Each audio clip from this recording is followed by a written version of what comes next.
Hello everybody, welcome back. Thank you for clicking on this video. If you're new here, my name is Renata.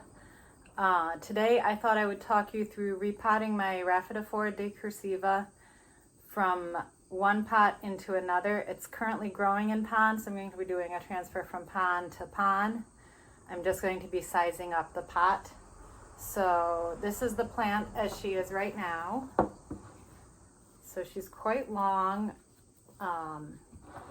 This plant hasn't yet started giving me any splits in the leaves, but when it gets larger, it will.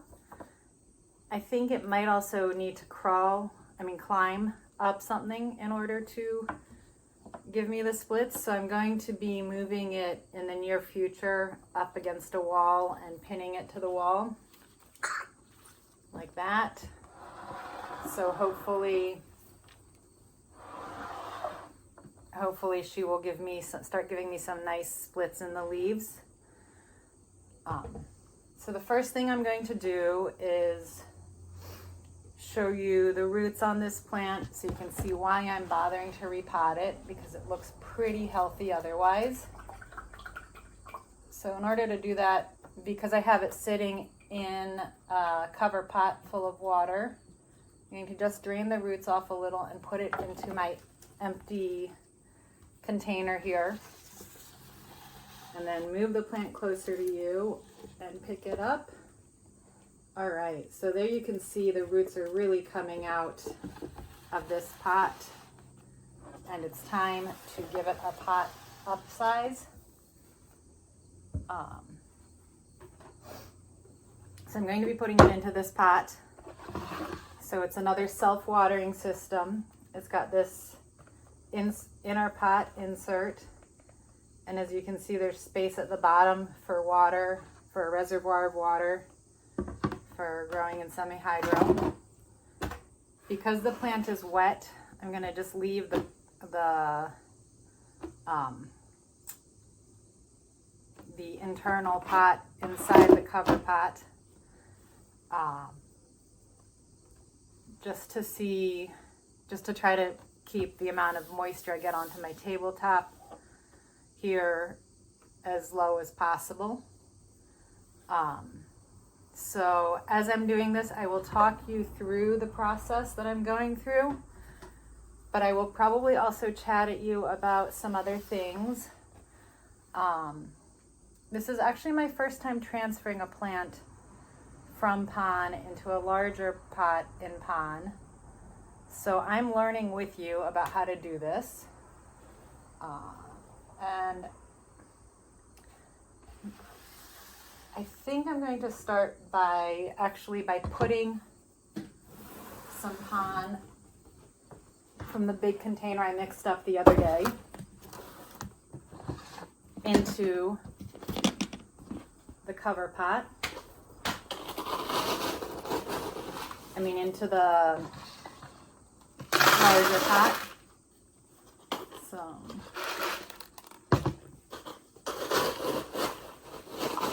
do a little bit more.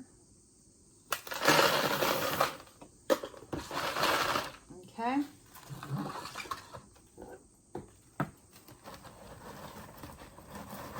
Yeah, that should be maybe even just a little bit too much in the bottom here. Okay, so there's a little bit of pond in here. I'm gonna set this giant box of pond aside for a few minutes. Set this aside and focus on getting this plant out of the pot it's currently in without destroying too many of these roots.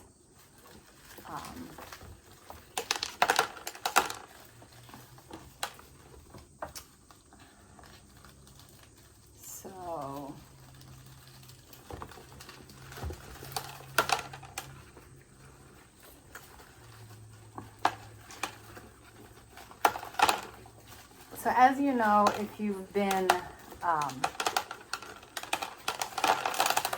watched my other videos, I had said that I started this channel because I had too much free time and was dealing with some heartbreak and some stress about having very elderly parents. And actually, I should revise that. My father is very elderly. And since I started the channel, it's really been helping give me something to focus on and to keep my mind occupied. There we go. So it's given me something to keep my mind occupied, keep me busy, give me something to focus on and think about. I'm learning. So I didn't manage to get it out without losing some of the roots at the bottom, but we'll just consider that a little root prune for this plant.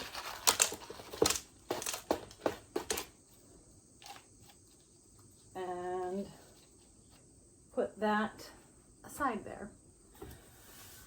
As I was saying, so my father is quite elderly, and he had a little bit of a health scare this summer. Nothing too major, but still. That, along with having my heart broken, was quite a lot to have to deal with over the summer. Because I'm going back into pon, and because these roots are looking pretty darn healthy, there's not much of anything too sludgy, too soft. Even this root that's brown is nice and full still. So I'm going to just go ahead and put this plant down in its new home.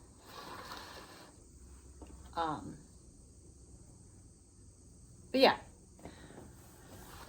so as I was saying, I really initially started this project just, let's see, let me place this plant in a way that I like it. Here we go. I think that's better.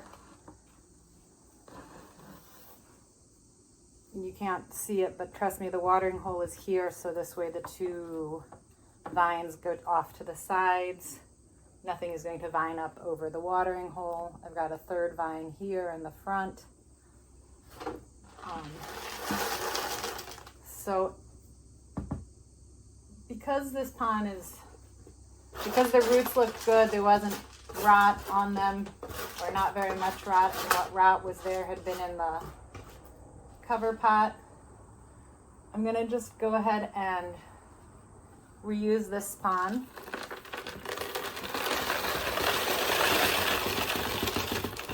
So I'm gonna start filling in pon around the plant. But yeah, this channel was intended as a way for me to keep myself busy, and it was doing that. And then this past week, I have just found myself really feeling stuck in my life. And I think that's something that maybe a lot of people can relate to, is feeling stuck, feeling like maybe you're not reaching your full potential. Like somehow your life isn't going the way you had wanted it to go. Right now, to me, things feel very beyond my control. You know, parents get elderly and they have health scares, and that's not something I can control. And my working situation has had some severe funding cuts due to the politics of this country, and that's not something I can control. And my ex broke up with me for whatever reasons that I don't want to get into, and that's not anything I can control. But I want to feel like I'm in control of my life and not just stuck and going through the motions, or just stuck and living my life as if going through the motions but not really feeling in charge of my life, or like I'm the one who's making decisions for myself.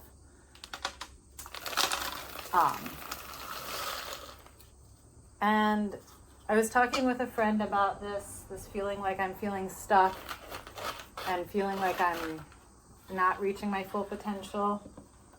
And I was like, I'm just going to make a list of the things that I'm good at, the skills that I have, and that should help. And she was like, maybe you also want to consider what it means to live up to your full potential. Like, what does that actually mean for you? Does it mean something salary-wise? Does it mean something career-wise? Does it mean something like just consider what would it mean if you were living your life to your full potential? And I thought that was a great idea, because it's not something that I tend to consider. I often feel like I'm not living up to my potential, but haven't defined what that potential is. And I'm not saying I'm a therapist. I'm not saying she's definitely not a therapist, but I'm saying that for me, where I was earlier in the week, it was very helpful to have that idea of considering what I meant by my potential. And it really helped me come unstuck, come out of that feeling of being stuck. Not that anything has changed, but just that it helped me think about what are the goals that I want to work on in order to reach my potential. And with respect to this channel, I don't know what that means. I just know that I want this channel to be a place where I can share plant tips, talk about my life, show off my plant collection, just enjoy life in general. So that's kind of what's been on my mind a little bit this past week.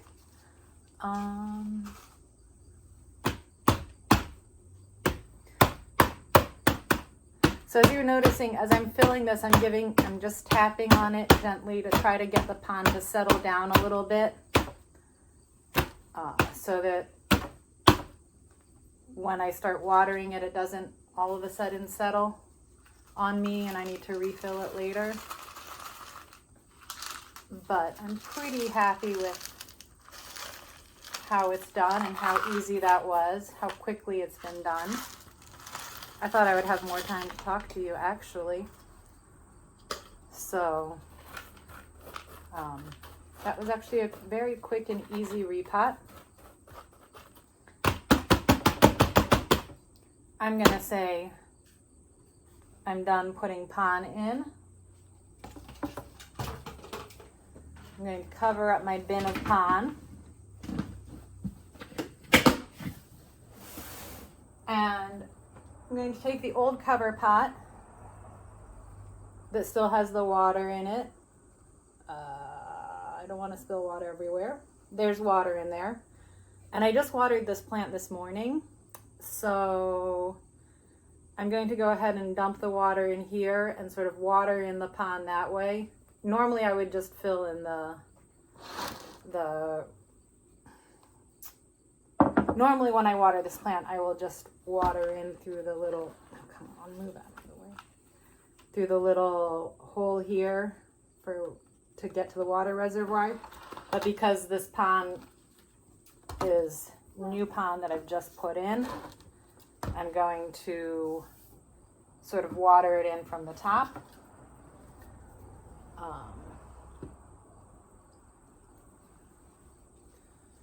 And when I water my plants, whether they're in pond or in soil, or even the few that I have growing in sphagnum moss, I tend to use some fertilizer. So I've recently, the last few months, been using Nurture System, Kaylee Ellen's Nurture System. Number 1 is the fertilizer, and then number 3 to help promote root growth. So there was some of each of those in the water I just poured in there. And now I have a repotted Raphidophora decursiva. This pot is a little bit larger than I would have perhaps chosen for it, but it was the next largest pot size I had that had with a cover pot so that I could use it for semi-hydroponic growing. But let me show you what this plant is looking like now that I have repotted it. So you can see that it's viney, and as I said, those vines, I want to get them growing up on a wall in hopes that it will help the leaves to split. And there you can see it's happy sitting in its little container of semi-hydro. And there's the water hole to refill the water. So there it is. You can see one of these leaves has some browning on it, but I'm just going to leave it until it all browns off because the rest of it is still photosynthesizing, and I don't particularly mind having the one leaf with some brown on it. So yeah, there it is. So I hope you guys enjoyed that quick video and the little bit of rambling that I did at you about this channel and what purpose it serves for me. As you saw, transferring, once you have plants in pond, if there's no root rot, transferring them from one container to another is pretty simple and straightforward. Just take it out of one pot, find a place to collect whatever semi-hydro falls off of it, whether that's a potting mat or a plastic bucket like I have or something else. Put a little bit of pond in the bottom of the new pot, depending on how large the sizing up is. You might need to put more or less in. Put the plant in, fill in with pond around it, tap it down, put some more pond in, tap it down until you're satisfied, and then water it in. And the one thing with semi-hydroponic growing is that the plants do need fertilizer. If you buy something like Lechuzapon, it has some fertilizer in it, so the fertilizing might not be as urgent. But as I said in my last video where I showed you how to make up pon, if you don't put any fertilizer in it, the plant needs some nutrients somehow, and so those come from fertilizer. I use fertilizer that's designed for use with both semi-hydroponic conditions and soil, but you could find one that's specific for semi-hydroponic growing. But you do need to be careful not to use a fertilizer that's not intended for semi-hydroponic growing. I did that at first when I started, and you get a lot of gunk and I don't know if it was mold. I think it was mold. Anyway, there was a layer of gunk on the top of the water in the reservoir of the plants that I had fertilized. And also it was a fish-based fertilizer, so it smelled pretty unpleasant, even though it had rosemary oil in it to help cover the scent. After a few days, the fish-based fertilizer scent came out more, and then as the mold started growing, or whatever it was that started growing, that started to smell bad. So just don't do it. Use a fertilizer intended for semi-hydroponic growing. you'll be much happier, and your plants will be happier. And yeah, it's a pretty simple process, really. So don't be scared of it. Just like you shouldn't be scared of making up your own pon or using pon just because you've never heard of it before or tried before. Plants are pretty tough, so I would recommend it. And it really makes my life easier for watering. I guess the only thing I would add that I didn't mention, in the little hole to fill the reservoir, I should have a gauge to measure the water level. I don't have one. I could purchase one online. I probably will purchase one online and insert it into that hole so that I can keep an eye on the water level in the reservoir instead of pulling the pot out and checking that way. But that's just all intended to make it simpler and easier to water, to keep track of watering and to know when you need to water. So yeah, I found using semi-hydro really has made watering easier because it takes some of the guesswork out of, does this plant need more water or not, since you can see the water level. Yeah, that's sort of about what you need to know. If you enjoyed this video, I have one more in mind about transferring plants that are growing in soil, from soil into pon. And then I might do one with some cuttings I have that are growing in water that I need to add in to something that's already in semi-hydro. So there will be one, maybe two more videos in this series about pon and semi-hydroponic growing. So if you enjoyed this video, please give it a thumbs up. And subscribe to my channel if you want to see the future videos about growing in pon. Have a great day, and I'll see you in the next video. Bye.